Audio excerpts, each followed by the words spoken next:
My name is Chloe. I live on a quiet street in a small town. The houses here are not very big. They have small gardens. Green trees line the sidewalks. It's a peaceful place.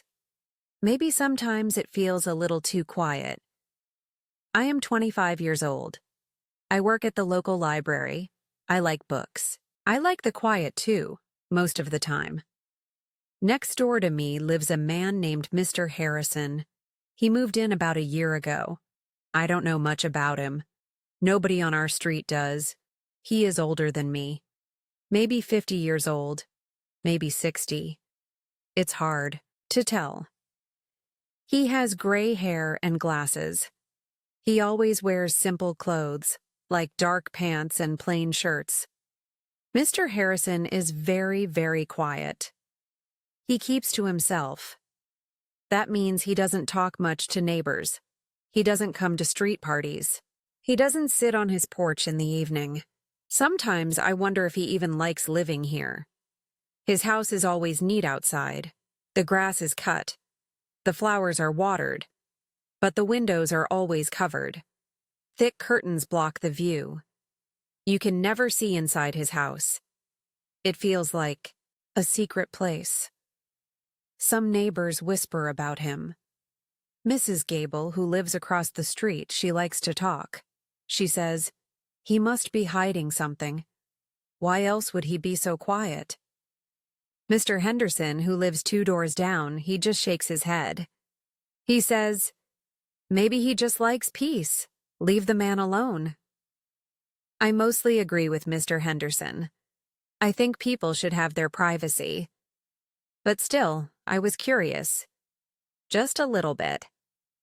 You know how it is when someone is a mystery. You can't help but wonder. What does he do all day? Does he have family? Does he ever feel lonely? I saw him sometimes, maybe once or twice a week. He would get his mail from the mailbox. Or he would carry groceries inside. We would sometimes make eye contact. I would smile a little. He would give a small nod. That was all. No words. Never any words. His car was old but clean. He didn't drive it often.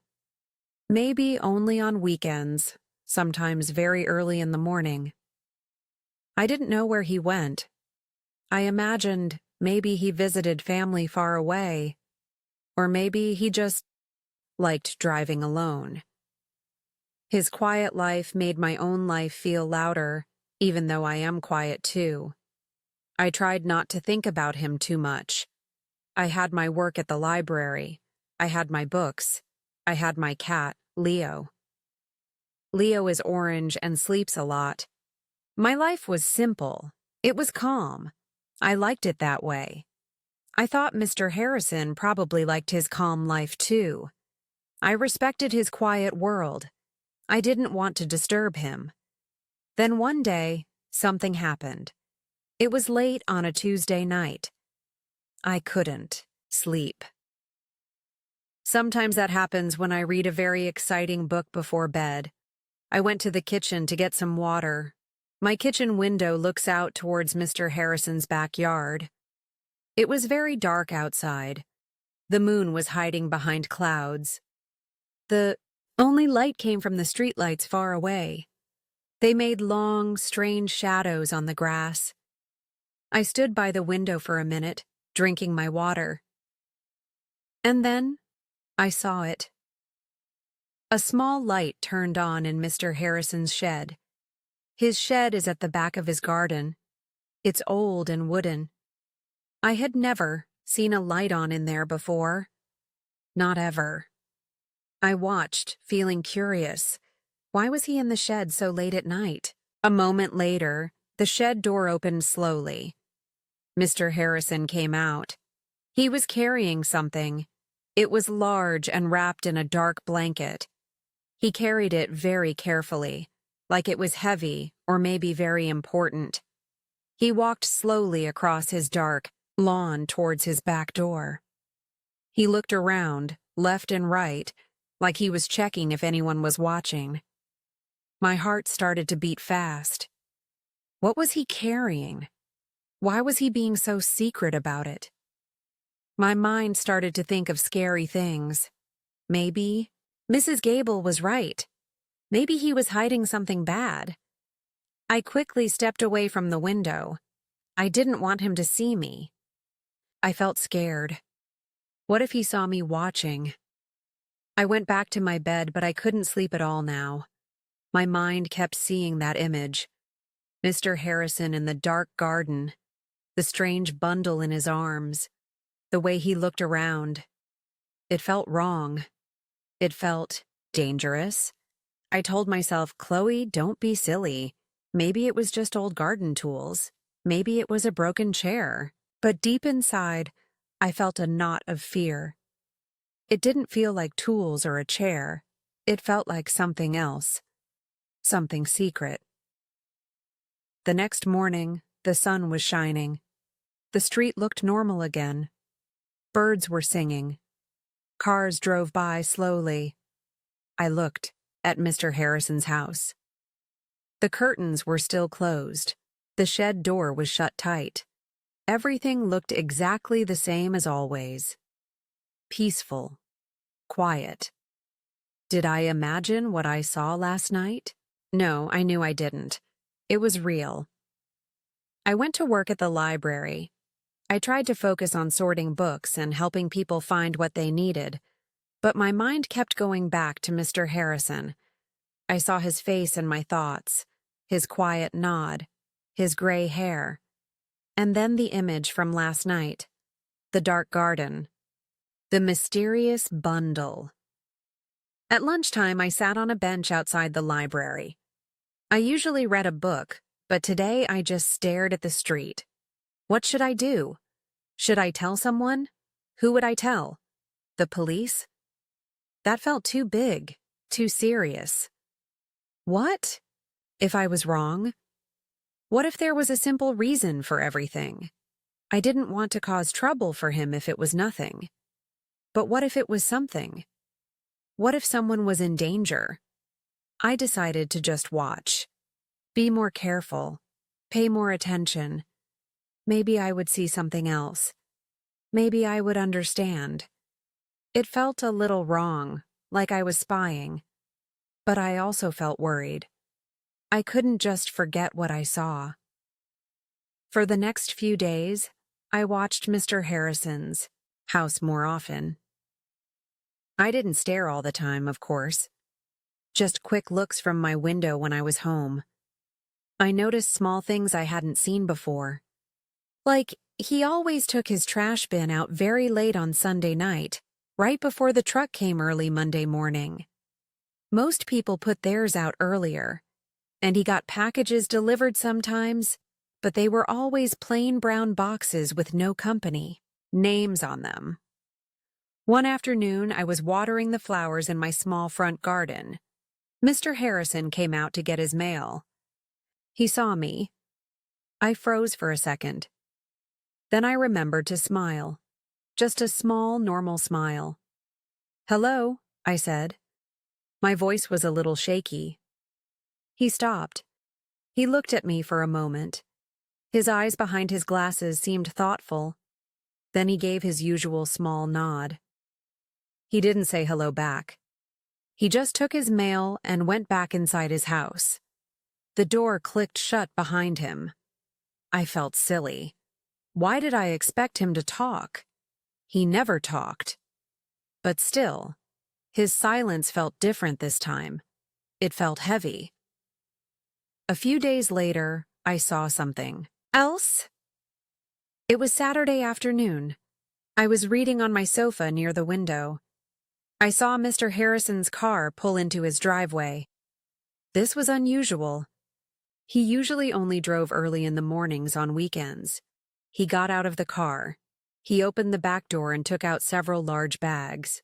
They looked like shopping bags, but they were heavy. He carried them inside quickly. He made 3 trips. Each time he looked around before going into the house. What was in those bags?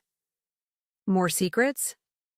My curiosity grew stronger, but so did my fear. Was he doing something illegal? Was he dangerous? I started to imagine all kinds of things. Maybe he was making something in his shed. Maybe he had a secret business. My imagination ran wild. I felt like I was living in a mystery novel. I decided I needed to talk to someone.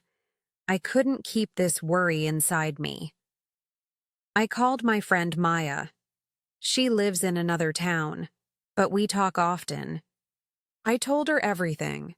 About Mr. Harrison being quiet, about the shed light late at night, about the bundle, about the bags. Maya listened patiently. When I finished, she said, "Chloe, be careful. It sounds strange, but maybe there's a simple reason. Don't jump to conclusions. And please, don't try to be a detective. It could be dangerous. Maybe just keep your distance." Her advice was good, sensible, but it didn't make my worry go away. If anything, her warning made me feel more anxious. What if it really was dangerous? What if something bad was happening right next door? That week, something else happened. I ordered a book online. The delivery truck came while I was at work. They left the package on my doorstep. But when I got home, the package wasn't there. I looked around. Maybe the wind blew it away? Then I saw it. It was on Mr. Harrison's porch. The delivery person must have made a mistake. My heart pounded. This was a chance, a reason to knock on his door, a reason to talk to him. I felt nervous, very nervous. What would I say? What would he do? I took a deep breath. "Okay, Chloe, you can do this. It's just a package." I walked over to his house. The path to his door was clean and simple. No welcome mat, no decorations, just a plain brown door. I lifted my hand and knocked. It felt very loud in the quiet street. I waited. 1 minute. 2 minutes. No answer. Maybe he wasn't home? I was about to turn away. Then I heard footsteps inside. Slow footsteps. The lock clicked. The door opened just a little bit. Mr. Harrison stood there. He looked surprised to see me, maybe even a little worried. Hello, Mr. Harrison," I started. My voice trembled slightly. "I think my package was delivered here by mistake." I pointed to the box on his porch. He looked down at the package, then back at me. He didn't say anything for a moment. Then he bent down slowly, picked up the box, and handed it to me. His hand brushed mine for a second. His skin felt cool. "Thank you," I said, holding the box tightly. I wanted to ask him something else. Ask him if he was okay. Ask him about the shed. But I couldn't. His eyes looked tired. He looked sad, almost. He just nodded again, that same small nod. Then he quietly closed the door. I walked back to my house, my mind racing. He seemed sad, not angry, not dangerous, just sad and tired. Why? What was happening in that quiet house? My fear started to change. It mixed with something else, concern, maybe even sympathy. Maybe he wasn't hiding something bad. Maybe he was just going through something difficult. This thought made me feel even more confused. If he was struggling, maybe he needed help. But how could I help someone who didn't talk? Someone who kept himself locked away? A few nights later, I was woken up by a noise. It sounded like crying. Soft crying coming from outside. I sat up in bed, listening hard. Was it a cat? No, it sounded human. I crept to my bedroom window, the one facing his house. I peeked through the curtains. I saw a young woman sitting on Mr. Harrison's front steps. Her face was buried in her hands. She was crying quietly. I had never seen her before. Who was she? After a few minutes, Mr. Harrison opened his door. He didn't say anything. He just stood there. The woman looked up at him. Then she stood up slowly and walked inside his house. He closed the door behind her. My heart ached. Who was that woman? Why was she crying? Was she related to him? A daughter? A friend? What trouble was she in? Now I felt sure something was wrong. But it didn't feel like criminal activity anymore. It felt like sadness. Deep sadness. I couldn't just ignore this. Maya's advice was to keep my distance, but I couldn't. Not anymore. I felt I had to do something. Not for curiosity, but because, maybe, just maybe, my quiet neighbor needed help. Maybe he needed someone to show they cared. The next day was Saturday. I spent the morning thinking, what could I do? I couldn't just knock on his door and ask about the crying woman. That felt too intrusive.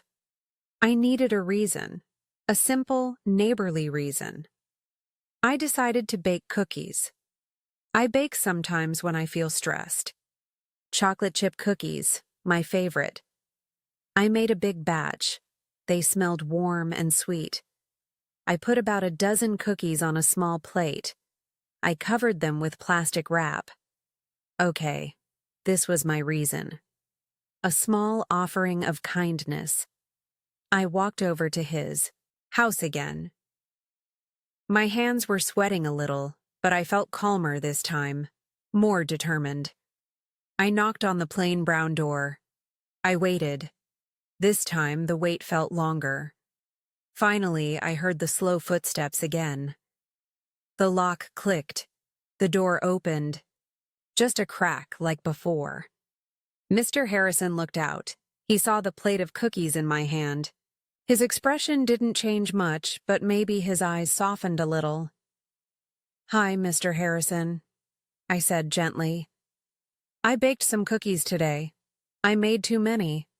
I thought maybe you would like some?" I held out the plate. He looked at the cookies. Then, he looked at my face. He seemed hesitant. For a moment, I thought he would refuse, that he would just close the door. But then, slowly, he reached out and took the plate. "Thank you," he whispered. His voice was low and raspy, like he didn't use it often. It was the first time I had ever heard him speak more than just a sound. "You're welcome," I replied, trying to keep my voice steady. I waited, wondering if he would say more. He didn't. He just held the plate and looked down at the cookies. Then, something happened inside me. I decided to be brave. "Mr. Harrison," I said softly, "I hope everything is okay. I saw someone crying on your steps the other night. I was just worried." He looked up sharply. His eyes widened slightly behind his glasses. I saw a flash of something. Fear? Pain? He opened his mouth to speak, but no words came out. He just stared at me. I quickly added, "I'm sorry if I'm intruding. I just wanted to say, if you ever need anything, or just someone to talk to, I'm next door. I'm usually home after work." Continued to stare for another long moment. The silence stretched between us. Then, he took a deep breath. His shoulders slumped a little. He looked down at the cookies again. That was my daughter," he said, his voice barely audible. "Her name is Emily. She is unwell." My heart squeezed. His daughter. She was sick. That explained the crying. That explained his sadness. "Oh, I'm so sorry," I said quietly. He nodded slowly. He looked incredibly tired. It's difficult, he whispered. Very difficult. He didn't invite me in. He didn't tell me more details. But he didn't close the door either. He just stood there, holding the plate of cookies, a wall of silence slightly broken. Well, I said gently, the offer stands. If you need anything at all, even just milk or bread, please knock. He looked at me again. This time, I thought I saw a tiny flicker of warmth in his eyes. Thank you, Chloe, he said. He used my name. He knew my name. Thank you for the cookies. Then, he slowly closed the door. I walked back to my house feeling a mix of emotions. Sadness for him and his daughter. Relief that the mystery wasn't something sinister. Guilt for my earlier suspicions. And a small sense of connection. He had shared something personal. Something painful. He had let me see a tiny piece of his hidden life. The bundle I saw him carrying late at night. Maybe it was supplies for her? Medicine? Special equipment? The bags he brought home on Saturday. Maybe special food or comforts for someone. Who was ill?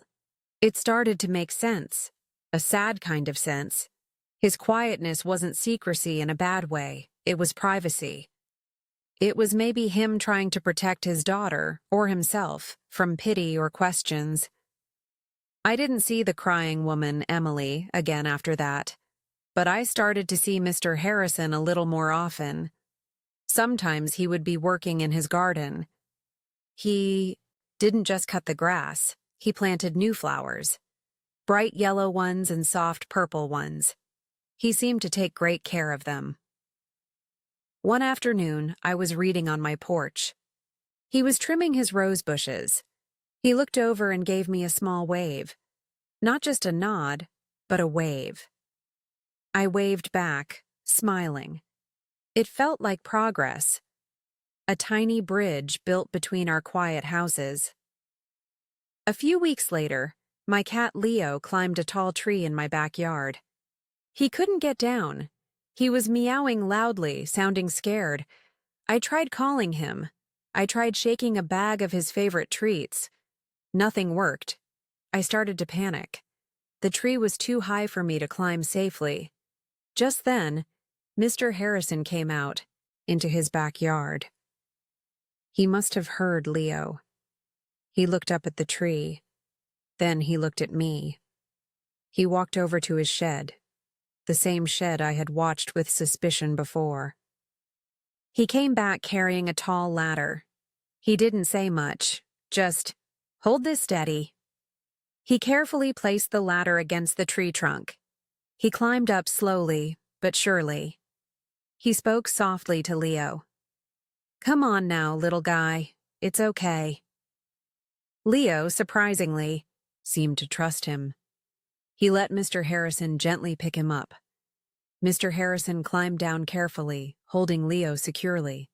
He handed my trembling cat back to me. "Thank you so much, Mr. Harrison," I said, my voice full of relief. "You saved him." He gave a small, rare smile. It reached his eyes this time. "He's a nice cat," he said. "Looks like my wife's old cat." My wife. He had a wife. Past tense. Was she gone? Is that why he was sad? I didn't ask. It wasn't the right time. But his words opened another small window into his life. "Thank you again," I repeated, stroking Leo. "You're welcome, Chloe," he said. Then he took his ladder and went back to his quiet house. After that day, things felt different between us. We still didn't talk a lot. But the silence felt comfortable now. Sometimes he would leave a small bag of vegetables from his garden on my porch, tomatoes or cucumbers. I would leave a small jar of homemade jam or a few cookies on his. Simple, quiet exchanges. Neighborly kindness. I learned later, through Mrs. Gable, who sometimes heard things, even if she exaggerated, that Mr. Harrison's wife had passed away a few years ago, and his daughter, Emily, had a chronic illness. She needed constant care. Sometimes she stayed with him for weeks or months when she was having a hard time. He took care of her quietly, protecting her privacy fiercely. The shed was likely used for storage, maybe for medical supplies or things that made her comfortable. The late-night bundle might have been laundry, or something he needed to bring inside without disturbing her. Knowing the truth made me feel ashamed of my earlier fears and judgments. His secret wasn't dark or scary. It was a secret born of love, responsibility, and quiet suffering. He wasn't unfriendly. He was just focused on what mattered most to him, caring for his sick daughter in the memory of his lost wife.